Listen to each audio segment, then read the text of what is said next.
नहीं बल्कि वाइब्रेशंस के व्यवहार, चक्रों की आपसी पारस्परिक क्रिया और एक चक्र के असंतुलन का दूसरे चक्र पर क्या प्रभाव होता है, इसके लिए शुमातर जी कॉम्बिनेशन या इंटर रिलेशनशिप भाषा का उपयोग करते हैं। शुमातर जी ने हमें समझाया है कि हमारा जो ये सटल सिस्टम होता है ये पूरा जीवंत गणित है। हर चक्र अपनी जगह पूरा है, लेकिन एक चक्र की स्थिति बाकी चक्रों के कार्य व्यवहार को बदल देती है और यही कहलाता है permutation and combination of chakras. एक एक करके हम इन दोनों शब्दों को समझ लेते हैं। परम्यूटेशन, जिसका हिंदी में अर्थ होता है क्रम परिवर्तन, जब एक चक्र की स्थिति की वजह से हमारी स्टेट चेंज हो जाती है तो वो कहलाता है परम्यूटेशन ऑफ चक्रास। इसको एक उदाहरण के तौर पर हम देखते हैं कि अगर हमारा हृदय, विशुद्धि और आज्ञा, इन तीन चक्रों का परम्यूटेशन बनता है, यानी कि इन तीन चक्रों में किसी तरीके के कोई दोष आ जाते हैं और एक साथ हमारे ये तीनों चक्र पकड़ रहे हैं,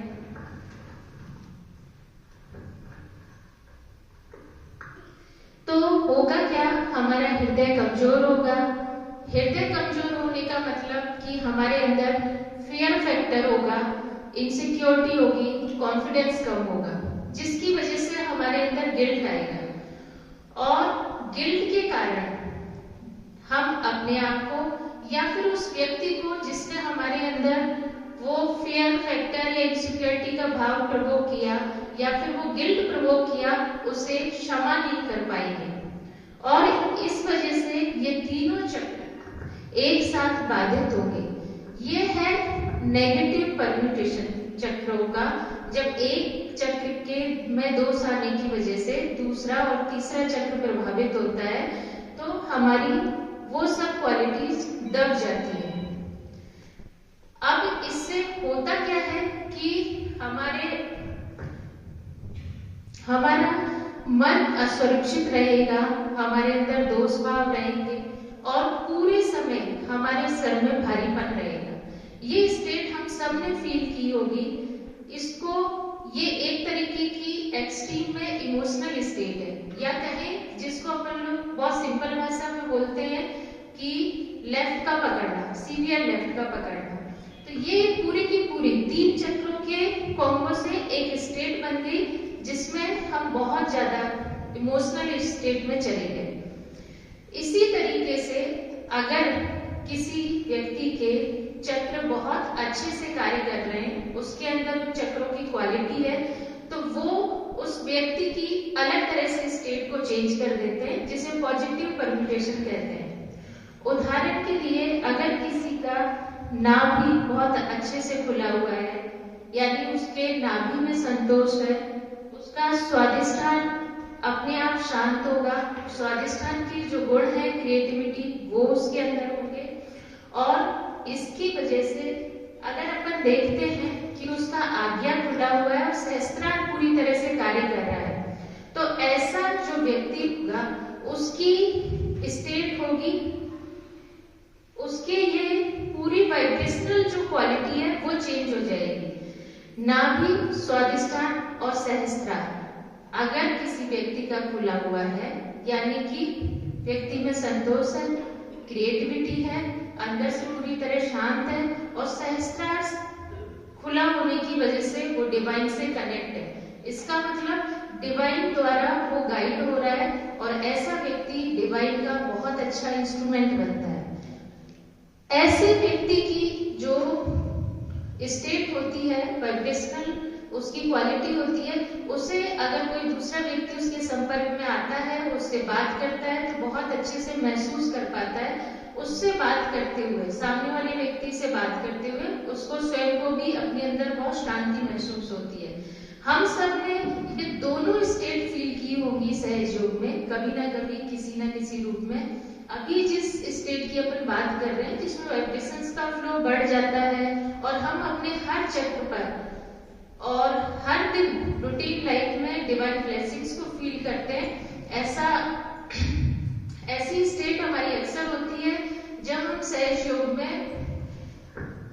कलेक्टिविटी में श्री माता जी के लिए कोई कार्य कर रहे होते हैं। जैसे अभी अपने यहाँ पूजा हुई, पूजा के दौरान जब हमने कलेक्टिविटी में काम किया होगा तो पूरे समय में वाइब्रेशंस का फ्लो फील किया और हम डिवाइन ब्लेसिंग्स को अपने अंदर फील कर पाते हैं।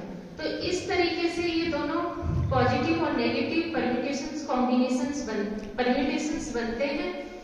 इसको अगर और सिंपल करके अपन समझें तो ऐसे समझ सकते हैं कि जैसे केमिस्ट्री में एटम मिलके मॉलिक्यूल्स बनाते हैं, वैसे ही जैसे अपन उदाहरण के तौर पे लेते हैं कि ऑक्सीजन एटम हाइड्रोजन के साथ मिलके H2O यानी वाटर बनाता है और कार्बन के साथ मिलकर CO2 यानी कार्बन डाइऑक्साइड बनाता है। तो उसी तरीके से हमारे जो चक्र हैं वो चक्र हमारी नाड़ियों के साथ, हमारे जो तत्व हैं उनके साथ और आपस में मिलके अलग अलग तरीके के कॉम्बिनेशंस बनाते हैं, जिसकी वजह से हमारा दूसरे चक्र का कार्य व्यवहार बदल जाता है, हमारे उन चक्रों के गुण बदल जाते हैं। और ये दोनों ही तरीके से होता है, पॉजिटिव वे में भी और नेगेटिव वे में भी। चक्र अगर खुले हैं तो उनकी क्वालिटी उस रूप में काम करेगी, दूसरे चक्र को मजबूती देगी, उसके गुण आसानी से हमारे अंदर स्थापित होंगे। पर अगर एक चक्र में दोष है तो उस चक्र के दोष के कारण वो चक्र दूसरे चक्र को प्रभावित करेगा। और जब एक से अधिक चक्र मिल जाते हैं तो यही संयोजन, यही क्रम परिवर्तन बहुत तेजी से बढ़ता है, एक्सपोनेंशियली बढ़ जाता है। ये अपन ने परम्यूटेशंस की बात की, अब थोड़ा सा समझ लेते हैं कि कॉम्बिनेशंस कैसे काम करते हैं।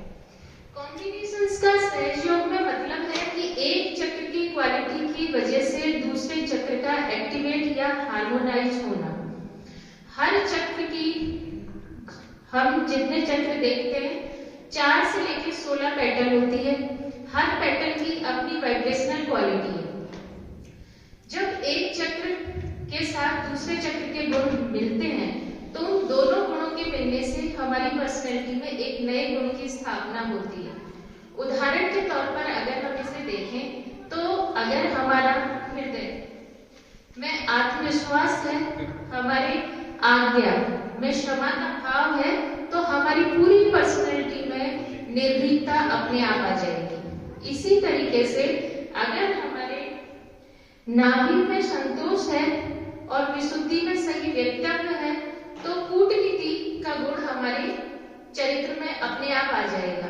और इसी तरह से अगर स्वाधिष्ठान किसी व्यक्ति का बहुत अच्छे से सुचारू रूप से संचालित है, यानी उसके अंदर रचनात्मकता है और सहस्त्रार खुला हुआ है, सहस्त्रार का खुला होने का मतलब होता है डिवाइन से कनेक्ट, हम वहां से प्रेरित हैं। तो ऐसे व्यक्ति की जो पर्सनैलिटी बनती है उसको हम कहते हैं इंस्पायर्ड बाय डिवाइन, वो परमात्मा के माध्यम के रूप में कार्य करता है।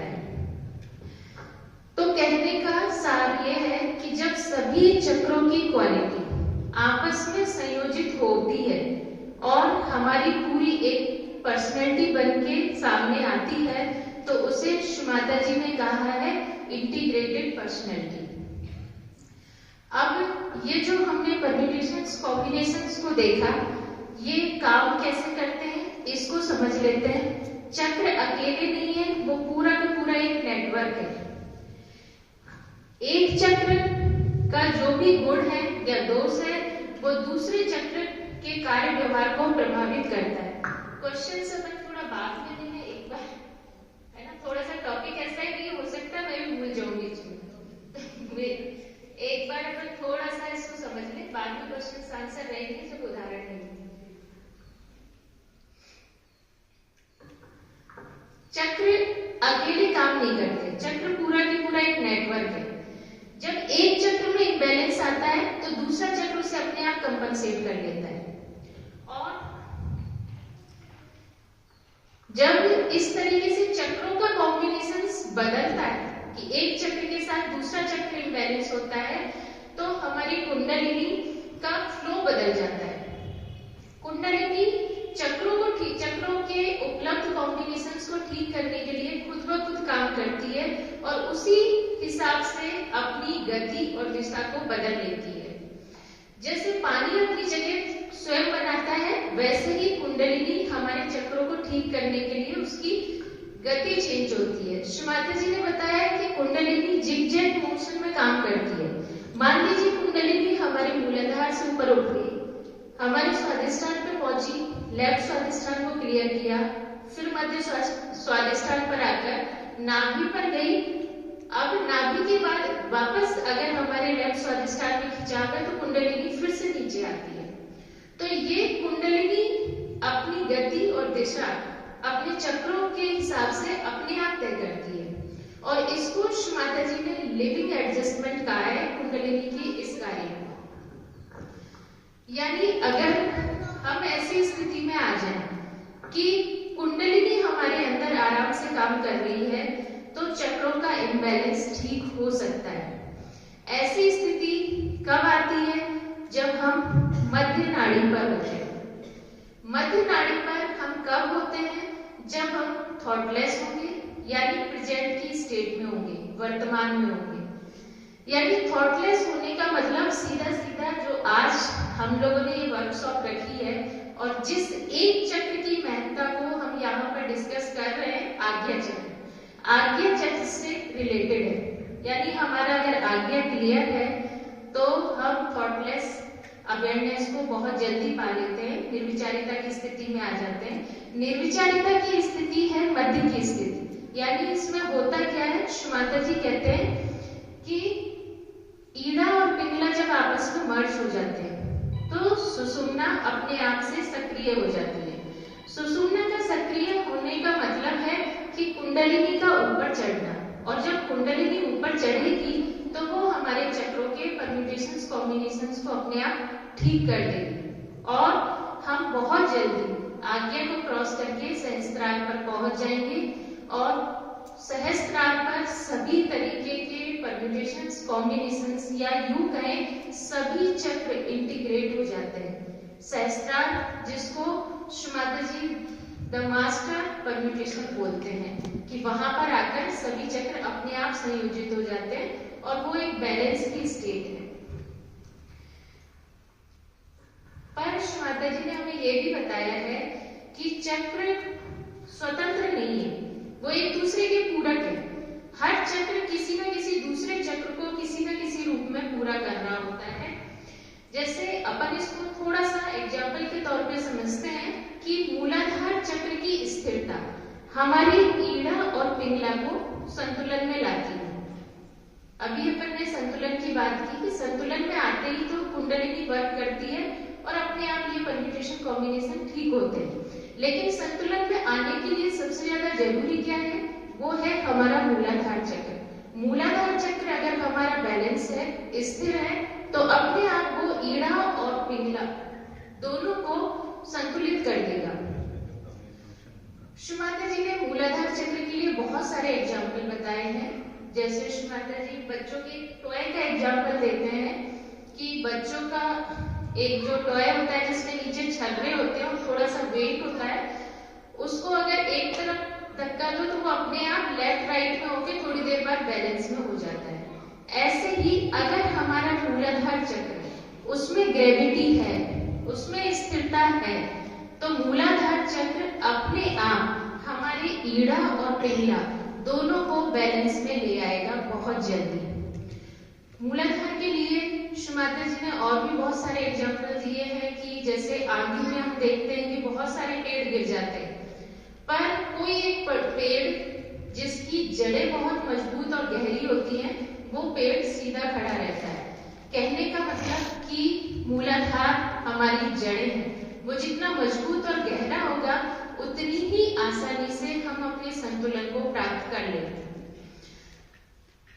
मूलाधार के बाद अगर हम दूसरे चक्र को देखते हैं कि मान लीजिए हमारे नाभि चक्र पर संतोष भाव है, हम संतुष्ट हैं, तो अपने आप हमारे हृदय में आत्मविश्वास होगा और हमारे अंदर किसी तरीके का कोई डर नहीं होगा।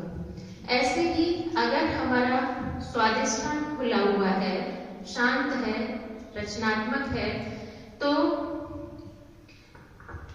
हम परमात्मा के बहुत अच्छे माध्यम बन सकते हैं। और जो बात मुझसे पहले बहुत अच्छे से हो चुकी है कि अगर आज्ञा चक्र खुला हुआ है तो आज्ञा चक्र खुले होने का मतलब कि आज्ञा चक्र सहस्त्रार की कुंजी है। निर्विचार होते ही हम बड़ी आसानी से सहस्त्रार पर पहुंच जाते हैं। और सहस्त्रार पर पहुंचने का मतलब कि सारे चक्रों का अपने आप बैलेंस हो जाना। हम अपने आप को डिवाइन के हवाले कर देते हैं। डिवाइन अपने आप हमें बैलेंस भी देता है और ठीक भी कर देता है। अब ये जो परम्यूटेशन कॉम्बिनेशन है ये हमें समझ में आ गया कि होते हैं और एक चक्र दूसरे के साथ आपसी क्रिया करके इस तरीके के अलग अलग कॉम्बो बनाता है। पर ये होते कितने हैं इसको अगर मोटे तौर पर समझे ऐसे तो अनगिनत हैं। और जितने मुख्य परम्यूटेशंस कॉम्बिनेशंस देखने को मिलते हैं उनकी चर्चा माता जी ने अपने स्पीच में पब्लिक प्रोग्राम में की है। पर इसे आज हम अगर समझना चाहें तो हम इस तरीके से समझ सकते हैं कि हर चक्र 3 स्तर पर काम करता है, फिजिकल, इमोशनल और स्पिरिचुअल। हर चक्र के 3 पहलू हो गए, शारीरिक, भावनात्मक और आध्यात्मिक। और ये हर स्तर तीनों नाड़ियों पर अलग अलग रूप से प्रकट होता है। यानी कि 3 स्तर और 3 नाड़ियां, 3 स्तर मल्टीप्लाई बाय 3 नाड़ियां हो गए 9 परम्यूटेशंस प्रति चक्र। और हर नाड़ी में चक्र कितने होते हैं? 7। तो 9 × 7 = 63। 63 मुख्य परम्यूटेशंस बनते हैं। होते बहुत सारे, पर अपन अगर उसको बहुत मोटे तौर पे समझना चाहें तो इतने कॉम्बिनेशंस तो बनेंगे ही बनेंगे। इसके बाद जब हर चक्र की पैटर्न पर आते हैं तो मल्टीप्लाई होते जाएंगे। इसको श्री माता जी ने living mathematics of the spirit कहा है। ये जो परम्यूटेशंस कॉम्बिनेशंस की अपन बात कर रहे हैं कि हर चक्र 3 स्तर पर काम करेगा, तीनों नाड़ियों पर अलग अलग तरह से काम करेगा। तो इस अगर गणित को समझते हैं तो श्री माता जी ने उसको living mathematics of the spirit बोला है। अब ये जो तीनों नाड़ियां हैं, मुझसे पहले दीदी ने बता ही दिया था कि अपनी जो ये ईड़ा नाड़ी है ये हमारी इच्छा, भावना और अतीत की नाड़ी है जिसे हम चंद्र नाड़ी कहते हैं। ऐसे ही हमारी पिंगला नाड़ी हमारी क्रिया, योजना और भविष्य की नाड़ी है, इसे हम सूर्य नाड़ी भी कहते हैं। और हमारी जो मध्य नाड़ी है सुषुम्ना नाड़ी, ये हमारी संतुलन, आत्मज्ञान और असेंट की नाड़ी है। अब आज चूंकि हम आज्ञा चक्र की बात कर रहे हैं तो आज्ञा चक्र को ले लेते हैं कि आज्ञा चक्र अगर इन तीनों नाड़ियों के साथ पकड़ता है तो उसका प्रभाव कैसे आता है। जैसे उदाहरण के तौर पे आज्ञा चक्र अगर ईड़ा नाड़ी के साथ पकड़ रहा है तो हम बहुत अधिक सोच विचार करेंगे, ओवर थिंकिंग में चले जाएंगे, गिल्ट में चले जाएंगे और ओवर इमोशनल हो जाएंगे अगर आज्ञा लेफ्ट के साथ है तो। और यही आज्ञा चक्र अगर राइट नाड़ी के साथ है तो मैं ही सब कुछ कर रहा हूं, ये वाला भाव हमारे अंदर आ जाएगा और दूसरों को सुधारने की आदत हमें आ जाएगी। इसे ईगो फ्लेयर अप होना भी बोलते हैं। पर अगर हम मध्य में आ जाते हैं, संतुलन में, और हमारा आज्ञा चक्र खुल जाता है जिसको श्री माता जी फॉरगिवनेस मोड बोलते हैं, इसमें हमारे अंदर तुरंत स्थिरता और संतुलन आ जाएगा और हम थॉटलेस अवेयरनेस में आ जाएंगे।